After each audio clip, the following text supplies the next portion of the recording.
Sophie and Ava were sisters, just a year apart in age. They grew up in a small house at the edge of town, where their parents worked tirelessly to provide for them. Their home was modest, with creaky wooden floors and a leaky roof, but it was filled with warmth and laughter. Despite their differences, Sophie, the quiet and thoughtful one, always lost in a book, and Ava, full of energy, constantly exploring, they were inseparable. They spent their days playing in the fields, climbing trees, and running through golden grass, their laughter carried by the wind. But their favorite time was always at night when they would lie in bed whispering stories to each other.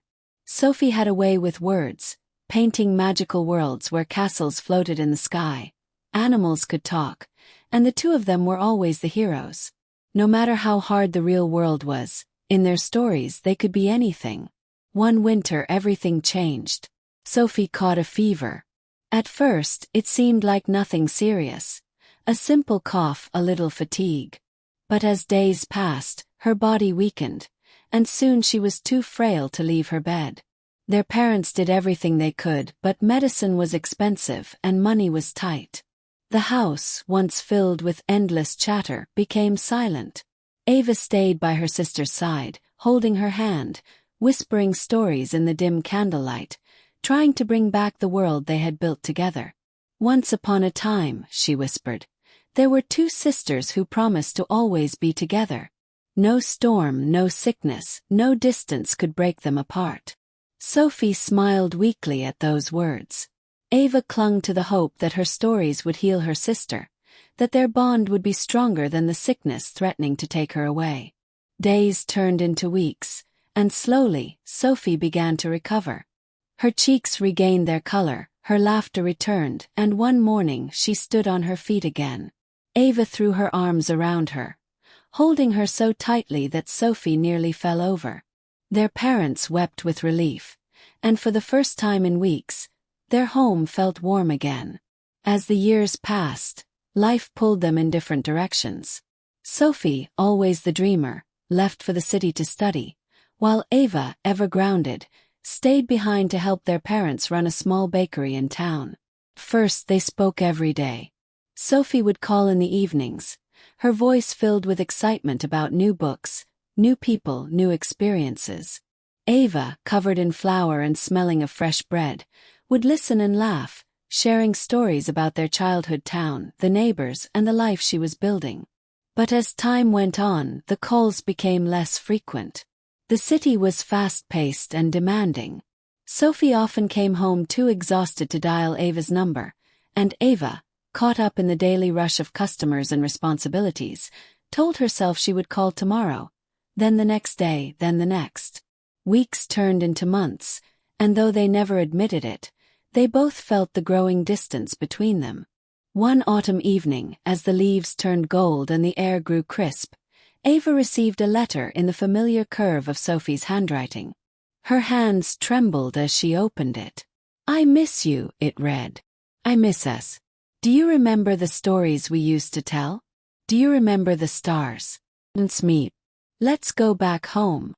Ava wiped her eyes, packed her bags, and without a second thought, boarded the next train. When she arrived at their childhood home, Sophie was already there, standing on the porch, waiting. Neither of them spoke at first. They simply ran to each other, arms wrapping around shoulders, holding on as if to make up for all the lost time. No words were needed. The embrace said everything. That night, they lay on the old wooden bed, just like they had as children. The stars outside twinkled the same way they always had. Distance, time, and life had changed many things, but not this. The next morning they walked through the house, now filled with dust and memories. The walls, once echoing with their laughter, stood silent. Their old drawings were still faintly visible on the wooden door, stick figures of two little girls holding hands. Ava traced the lines with her fingers, her voice barely above a whisper. "We were so little." Sophie smiled, her eyes glistening. "And so happy." They spent the day wandering through the town, visiting the places that had shaped them. They climbed the hill where they had watched sunsets, skipped stones at the pond where Ava had once fallen in and Sophie had pulled her out, and stepped into the tiny bookshop where Sophie had spent all her pocket money on old novels.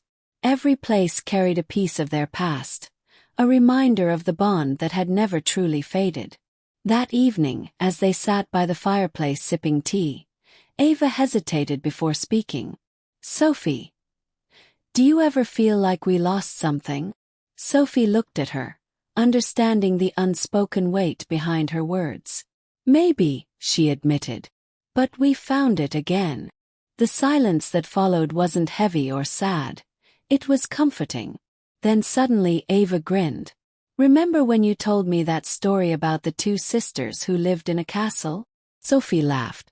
"The one where they fought dragons and ruled the kingdom together?" Ava nodded. "Yes, that one." Sophie leaned back, watching the fire flicker. "We never needed a castle, did we?" Ava shook her head, smiling. "No, we had each other." The fire crackled, the night stretched on, and the two sisters sat together, just as they always had, just as they always would. Because some bonds don't break, some promises don't fade, and some sisters stay together forever.